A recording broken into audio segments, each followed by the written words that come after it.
네, 할렐루야. 6월 28일 월요일 짱목과 말씀 수다의 시간입니다. 예, 금주는 특별히 특세를 하고 있어요. 그래서 다음 세대의 아이들을 위해서 여러분들이 꼭 함께 더불어 기도해주고 또 우리들의 자녀들을 위하여 또 눈물로 기도할 줄 아는 그러한 귀한 특세가 될 수 있기를 주님의 이름으로 축원해 드립니다. 자, 오늘 우리에게 주시는 또 다른 말씀 수다의 말씀을 보도록 하겠습니다. 역대하 말씀이죠. 역대하 35장 20절에서 27절의 하나님 말씀을 보시겠습니다. 이 모든 일 후 곧 요시아가 성전을 정돈하기를 마친 후에 애굽 왕 느고가 유브라덴 강가에 갈그미스를 치러 올라왔으므로 요시아가 나가서 방비하였더니 느고가 요시아에게 사신을 보내어 이르되 유다 왕이여 내가 그대와 무슨 관계가 있느냐 내가 오늘 그대를 치려는 것이 아니요 나와 더불어 싸우는 족속을 치려는 것이라 하나님이 나에게 명령하사 속히 하라 하셨은즉 하나님이 나와 함께 계시니 그대는 하나님을 거스르지 말라 그대를 멸하실까 하노라 하나 요시아가 몸을 돌이켜 떠나기를 싫어하고 오히려 변장하고 그와 싸우고자 하여 하나님이 입에서 나온 느고의 말을 듣지 아니하고 무기또 골짜기에 이르러 싸울 때에 활 쏘는 자가 요시아 왕을 쏜지라 왕이 그의 신하들에게 이르되 내가 중상을 입었으니 나를 도와 나가게 하라 그 부하들이 그를 병거에서 내리게 하고 그의 버금 병거에 태워 예루살렘에 이른 후에 그가 죽으니 그의 조상들의 묘실에 장사되니라. 온 유다와 예루살렘 사람들이 요시아를 슬퍼하고 예레미야는 그를 위하여 애가를 지었으며 모든 노래하는 남자들과 여자들은 요시아를 슬피 노래하니 이스라엘의 규례가 되어 오늘까지 이르렀으며 그 가사는 애가 중에 기록되었더라. 요시아의 남은 사적과 여호와의 율법에 기록된 대로 행한 모든 선한 일과 그의 처음부터 끝까지의 행적은 이스라엘과 유다 11개에 기록되니라. 네, 오늘 말씀은 이 애굽 왕 바로 느고가 이 무깃도라고 하는 곳에서 요시아를 만나서 전쟁을 하다 결국 요시아가 그곳에서 죽음을 당하는 그런 이야기의 내용이 오늘 본문의 말씀입니다. 이 무깃도라는 곳에 제가 직접 가봤을 때에 그 이스라엘에요. 굉장한 요충지예요. 그러니까 그곳에 많은 전쟁을 벌일 때마다 반드시 지날 수밖에 없는 그런 지역이고 이번 전쟁 외에도 그 역대 고대 전쟁들이 다 이곳에서 수많은 전쟁을 했던 그런 장소입니다. 그 무깃도를 이제 통과를 해서 결국은 이제 바벨론을 갖다가 이제 물리치려고 하는 연합작전을 하려고 그렇게 하면서 즉 아시리아를 같이 이렇게 묶어서 이 바벨론에게 이기려고 하는 그런 모습들이 있었던 그런 장소였었거든요. 그곳을 가려고 했을 때 바로 이 요시아에게 이제 부탁을 하는 겁니다. 길을 내어달라고. 그런데 요시아 왕은 또 실질적으로 계속 아스리가 자기를 괴롭혔기 때문에 이제 또다시 그래가지고 둘이 힘을 합쳐서 만약에 힘을 얻으면 굉장히 어려울 거라고 하는 생각을 하게 되는 겁니다. 결국은 이 부분에 대해서 이제 이 요시아가 거절을 하게 됩니다. 그런데 우리가 흥미로운 부분은 오늘 21절의 말씀을 보면 바로 느고가 요시아에게 사신을 보내서 얘기합니다. 야, 너 나랑 무슨 상관 있냐? 너를 치려고 하는 거니라 나와 더불어 싸우는 족속을 치려고 하는 건데 그 다음에 나오는 얘기가 뭐냐면 하나님이 나에게 명령하사 속히 하라 하셨은즉 하나님이 나와 함께 하시니 그대는 하나님을 거스리지 말라 그대를 멸하실까 하노라 라고 그렇게 이야기를 하고 있습니다. 이게 정말 가능한 일인가? 사실은 요시아가 하나님을 믿는 사람인데 오히려 요시아는 자기의 생각을 하고 판단을 하고 기준을 하고 있고 이 애굽 왕 느고가는 오히려 그가 하나님의 이야기를 하고 있는 겁니다.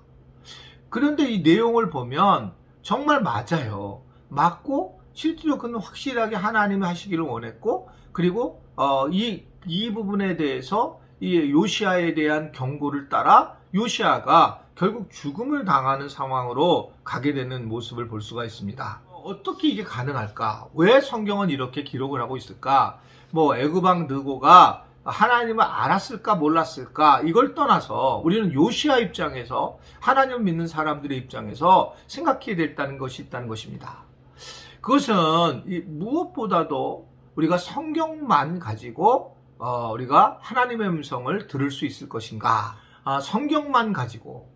그러니까 우리는 이런 생각을 해요. 말씀으로 산다. 그러면 이제 말씀을 거기서 말하는 말씀이 뭐냐는 거예요. 그러니까 우리가 옛날에는 설교 말씀이라든지 또는 뭐 성경 말씀이라든지 뭐 이런 것만을 가지고 또 우리가 성경을 읽고 같이 우리가 말씀 수다를 듣고 묵상하는 것만으로 생각을 하지만 사실은 오늘 이야기는 이방 왕이 얘기하는 장면이고 어떻게 되면 하나님의 말씀을 함께 하고 있는 그런 내용의 말씀인 것을 볼 수 있습니다.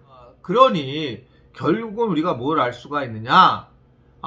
이게 다른 것을 통해서 하나님은 우리에게 말씀을 하신다는 거예요. 여러 가지를 통해서. 실제로 그렇습니다. 그러니까 실제로 여러 가지를 통해서 말씀을 해요. 우리가 영화를 봐도 거기서 하나님께서 내게 주시는 말씀이 있고 또는 뭐 연속극을 봐도 그럴 수 있고 아름다운 자연을 보거나 우리가 운동을 하면서도 그렇게 느낄 수 있고 하나님이 늘 다양하게 우리에게 말씀으로 함께 하시지 성경이라든지 이것만으로만 말씀하지 않는다는 겁니다. 왜냐면 우리 인생이 성경에 다 있진 않아요. 그런데 성경 말씀 외에 다른 것을 통해서도 우리에게 늘 말씀을 하고 있다는 거죠.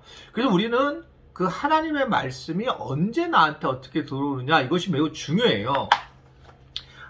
그렇기 때문에 그때 말씀을 들을 준비를 해야 되고 언제든지 우리가 들으면서 그냥 지나가지 않고 하나님 내게 어떻게 말씀하시는가를 늘 생각해야 된다는 것을 오늘 말씀을 통해서 우리는 교훈을 받을 수 있어요.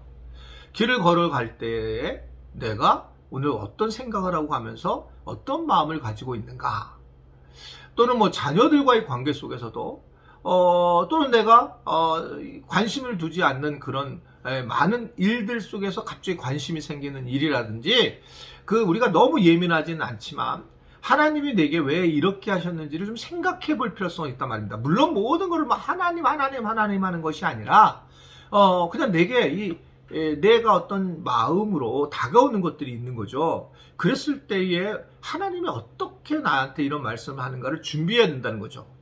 그러니까 이 요시야 왕의 가장 커다란 문제는 이런 상황일 때에 오늘 보면 이 문제가 심각하니 내가 하나님께 기도해 보겠다.